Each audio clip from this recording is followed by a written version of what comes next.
You can put it in chat, or you can unmute yourself and speak up.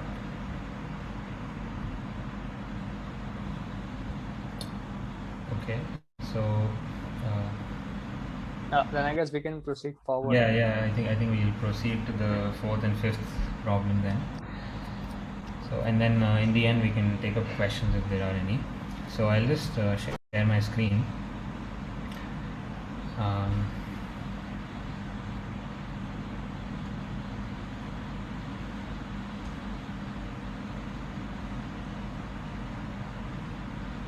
so is my screen visible?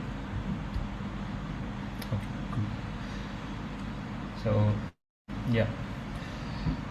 So exercise 4 actually consisted of a bit of quantum hardware, and that's why we thought of taking this thing up, because we are in the quantum hardware learning circle. And yeah, so let's get on with it. So the goal of this particular problem was to basically find, so there are states, there are different states in the qubits. So for an initial explanation, maybe I'll go to somewhere here. Just ignore this part for a second. So your qubit actually looks something like this for an IBM system. You have this qubit is known as a transmon qubit, and you have various energy levels. Okay, so all these energy levels are there, and these are numbered as 0, and then 1 and 2. Most of our computation is actually just confined between these two levels, and there is a specific energy related to this transition, which actually is denoted by h cross omega naught or omega 0 1, okay, in this case. So this energy we generally supply to the transmon qubit using microwave pulses. Okay, so the qubit is designed in such a way that this frequency here comes in the range of microwave, right? And in general, the transmon qubit looks something like this. Okay, you have a substrate material below, and on top of that you have a capacitor, two capacitive pads, and one this interconnection in between, the green one that you can see, that is known as the Josephson junction. So it basically boils down to something like this, where you have a capacitor connected to a Josephson junction, which is nothing but a non-linear inductive element. Okay, so let's, like, before talking about Josephson junction, let's talk about the tank circuit, which is more popularly known by most of you. So like tank circuit basically has a capacitor and a linear inductor. Okay, so a linear inductor is like the properties of a linear inductor are really well understood. Okay, so let's say if I connect a battery to this particular tank circuit here, okay, something like this, and then like I charge it up. Okay, so this is positive and this is negative, and then I remove this particular thing. So what I essentially get is that the capacitor acquires some charge. Okay, so there is some positive charge and negative charge here, which is acquired. And then as soon as I like remove the battery, this charge starts flowing from one direction to other to neutralize it. Okay, and this basically creates something known as an oscillator, and this oscillator oscillates at some frequency, which we generally find out by this particular formula, f equal to 1 by 2 pi root LC. Okay, and so in general we can say that f is actually proportional to 1 by root LC. Okay, and that's how we calculate the frequency at which the tank circuit is resonating. Okay, now let's come to the inductor, the Josephson junction, which is a non-linear inductor in some sense. So since it is non-linear, it is kind of easier to like talk about it in terms of the energy that it acquires. So we say that the capacitor has some energy EC and the Josephson junction has some energy EJ, and this is essentially a transmon qubit. Okay, in the most raw form, this is essentially a transmon qubit. And to find the formula for the frequency, the base frequency, the 0-1 transition frequency, we have this particular formula in terms of EJ and EC, and it's slightly different from the linear version of this, but yeah, this is the formula. And we also define one more quantity known as the anharmonicity. So this is the anharmonicity, and this is the frequency for 0-1 transition. So this anharmonicity is nothing but the F01 minus the F12. So we talked about these energy levels, right? So this particular the frequency related to this transition is F01, and frequency related to this transition is F12. Okay, so this is the anharmonicity, that anharmonicity value. That means by how much these two frequencies vary. Okay, so the use of making this non-linear is to basically have control over the state changes. So if we give one frequency, it only goes from here to here and does not go any further, because this particular resonance does not occur with the F01 frequency. It has some other frequency which is F12, right? So yeah, that's why you can see that these levels are not equispaced. Okay, in a general oscillator we have equispaced levels. If this is 0, this will be 1, this will be 2, and all these levels will be equispaced, right? So all these will have some fundamental frequencies, F0 to F0 and so on, right? So yeah, that's how we control a transmon qubit. Okay, so when we go to the exercise now, we so initially we import a lot of helper functions and everything, and we load our IBMQ account initially. And yeah, so in this example there was a special system that was given access during the time of the challenge, which was known as IBMQ Jakarta. And so since that system is not available now, I won't be running it. I won't be running the Jupyter Notebook in real time, because it will take a lot of time first, because there is a long queue generally. Okay, so yeah, we import pulse, and everything is given initially. And one important thing is this center frequency variable, which is the from the back end we take the qubit frequency estimate. So what this estimate is basically this particular thing. Can everyone mute yourself, please? There is a lot of disturbance. Okay. So yeah, so this estimate is nothing but what we calculate from this formula. Okay, so this particular formula gives us the qubit frequency estimate. That is the transition frequency between 0 and 1 state. But one very important thing is that theoretical values and actual values might differ. So theoretically you have a perfect capacitive plates, and you have perfect Josephson junction. Okay, so these capacitive plates they have no errors or any defects. But when you manufacture the same thing, okay, so the manufacturing process might have some kind of defect. So that's why these wavy lines basically show some defect. Either the thickness is less by a micron, or the width or the height or the spacing between these pads might vary after manufacturing, right? And since in a capacitor, the area of the plates and the distance between them is of the main importance for defining the capacitance. Due to manufacturing defects, the energy of the capacitor might change, that is EC might change. And the same thing goes with the Josephson junction. So here this is a perfect Josephson junction in theoretical sense. Okay, so these are the two superconducting plates, and there is a small gap. This is how the Josephson junction is made. and then in manufacturing we can have some defects in this. Okay, so due to that the EJ value changes. So what we essentially do is that now we have to so we know a frequency estimate, a center frequency, and now we need to like find what the actual frequency of the transmon qubit, the manufactured transmon qubit is. So it might vary by a little bit because of these manufacturing defects.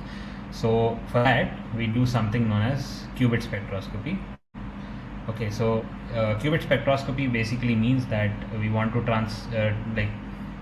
transform the qubit from any n state to the n+1 state. Okay, and we need to find the frequency related to this particular transition. Okay, fn n+1.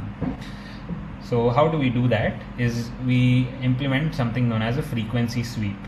So we take the center frequency and we sweep across some range that we define from the center frequency. So yeah, so the step one of this is the 0-1 transition. That means we need to find the actual frequency of this particular transition that we have.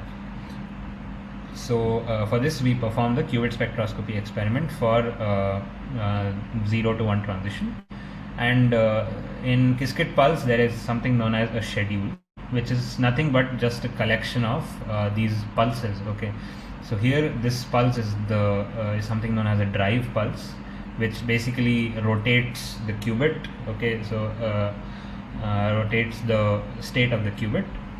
And then we have this measure pulse, which is a pretty long pulse. So we affect the state of qubit and then we measure it. So that is how the one schedule looks like. There are multiple schedules. Okay, so for generating these schedules, we basically first get a particular about the center frequency. We get some range of frequencies. So generally we take about plus minus 300 megahertz. Okay, because it's always safer to take more, but like most of the times 300 megahertz is more than enough to sweep for. And then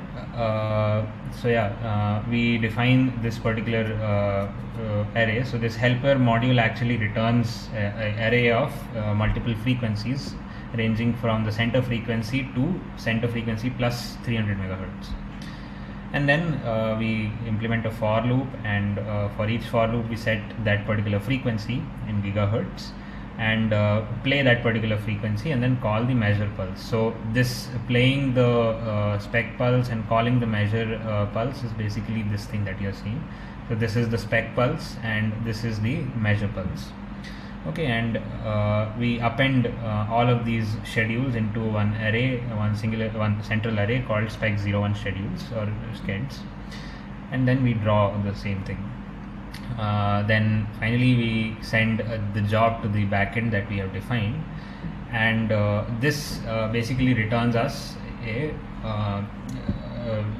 the result from the backend. Okay, and the result looks something like this, where you have multiple so it sweeps from 5 gigahertz to 5.4 gigahertz in this case, and we have multiple data points that we take here, and then we do some curve fitting to finally get the frequency. Okay, so this is known as qubit spectroscopy. Now the next step is how we generate the pulse that will transition us directly from the 0 to 1 state, and that is known as the x180 pulse. That means we are rotating the qubit around the x-axis by 180 degree. Right, so 180 degree rotation will give us something like this, where our qubit will now be in the 1 state. Right, so it started in the 0 state, now it is in the 1 state. So we achieve this using something known as Rabi oscillations, and what we do is we take one of these parameters. So there are parameters for each of these waves. Okay, so you have the duration, you have the amplitude, you have sigma, and so on. Okay, So we take one of these parameters and change these parameters slightly. So we define a maximum amplitude until the point where we want to go, and we generate multiple amplitudes starting from 0 to 0.75, right? So, and this array basically contains all those amplitudes, and then we do the same thing. Okay, we go over the array and each element of the array and build a pulse schedule, and yeah, so we set the frequency that we have got, which is the F01 frequency, right? So this F01 frequency we get from fitting the curve here, okay? And we use that same frequency to basically set a constant frequency this time. So initially we were doing a frequency sweep. So here we generated schedules for multiple frequencies. Now in the Rabi experiment we are doing an amplitude sweep. Okay, so we are changing the amplitude of the wave rather than the frequency. And then we play the pulse, that is this blue one, and then we call the measurement pulse here. Okay, and the schedule, one of the schedule looks something like this. And then we run this particular job here, and like once we get the output, we see all these different data points here in the blue. Okay, and this essentially forms a sinusoidal wave. And why it does that is because you can imagine that since we are changing the amplitude here, so let's say if my amplitude was 0, it won't affect this particular state, it will remain in 0 state. Whereas if I change it by 0.1, it will affect it slightly, so it might rotate to this position, let's say. Okay, then 0.2 it might rotate to this position, 0.3 it might rotate to this, and so on. Okay, until we finally reach 1. But then once it reaches 1 here, it can again rotate in the other direction, right? So let's say if it's very large, let's say 0.7, it reached 1. Once we go to 0.8, it goes to the other direction, and then it keeps rotating and comes back to this position, right? So this thing, if you see the movement of this block vector, it basically has a like phase diagram kind of representation, right? So, and we all know that a particle moving about a circle basically has a sinusoidal like wave that it creates. So that's why we get the sinusoidal representation. And what we do is we just see the first 0 to 1 transition, okay, and the value corresponding to this particular thing would be our amplitude. Okay, so amplitude A. So this will be the amplitude for which the pulse will be x pi pulse. That means about the x-axis it rotates the block vector by 180 degrees.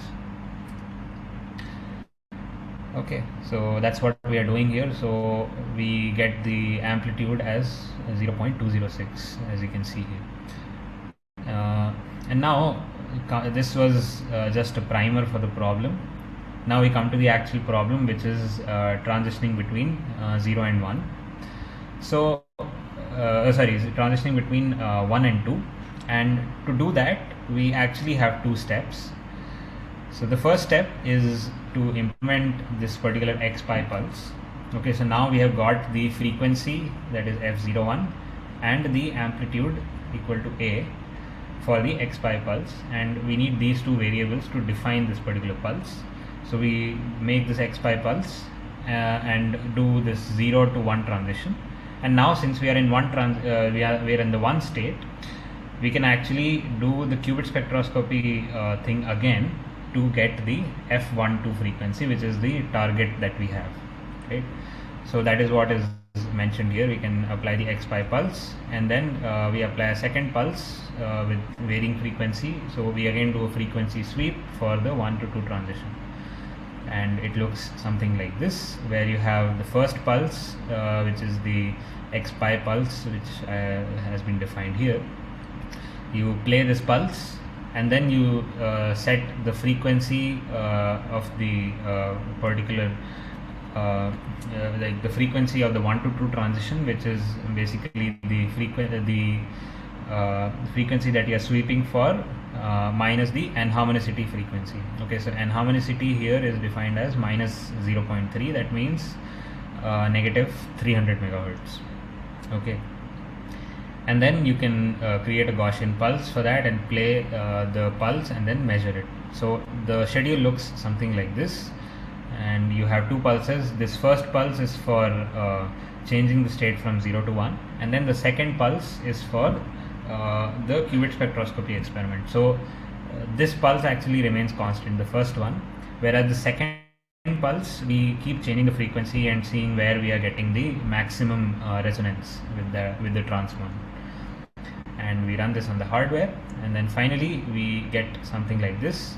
Okay, and we fit this particular curve with particular function known as the Lorentzian function, and then we get this particular frequency, which is about like 4.89 gigahertz, which is approximately 300 megahertz lesser than the 0 to 1 frequency, which we got as 5.2. Okay, so yeah, that was the fourth exercise. So yeah, it was pretty heavy on theory.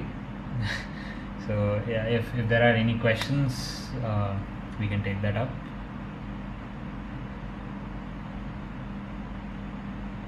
Or we can move on to exercise 5.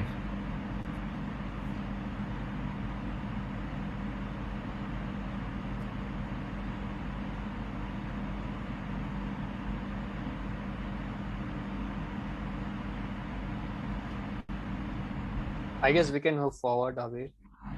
Okay, cool. So just a second. Yeah.